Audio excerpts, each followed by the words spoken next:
ஏன்னா ரொம்ப ஃபார்முலா பேசுகிறான்னு பார்க்குறீங்களா? இந்த ப்ரோக்ராம் டோட்டலி இன்ஃபார்மல். ஓகே, ஃபுல்லாக காமெடி பேஸ்ட் ப்ரோக்ராம். உங்கள் எல்லாரையும் சிரிக்க வைக்கணும் அப்படிங்கிற ஒரே நோக்கத்தோடு தயாரிக்கப்பட்ட ப்ரோக்ராம். இதில் கொஞ்சம் குறைகள் நிலைகள் இருந்தாலும் மன்னிச்சுக்கோங்க. ஸோ உங்களை சிரிக்க வைக்கணுன்ற ஒரே நோக்கத்தில் இருந்ததுனால கொஞ்சம் முன்ன பண்ண இருக்கோம், அட்ஜஸ்ட் பண்ணிக்கோங்க.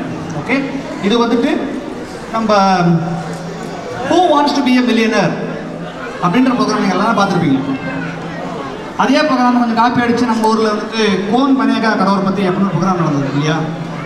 அதை கொஞ்சம் நாங்கள் பெட்டர் பண்ணி இம்ப்ரூவைஸ் பண்ணி நம்ம தமிழ் சம்பந்தத்தில் ஜெயிச்சு பாரு ஒத்தருவா அப்படின்னு ஒரு டோட்டல் கலக்கல் ப்ரோக்ராம் ஒன்று பண்ணியிருக்கோம். இந்த ப்ரோக்ராமை ப்ரெசென்ட் பண்ண போகிறது நம்ம நமிதா மச்சன், அவரே கூப்பிட்றேன். தேங்க்யூ.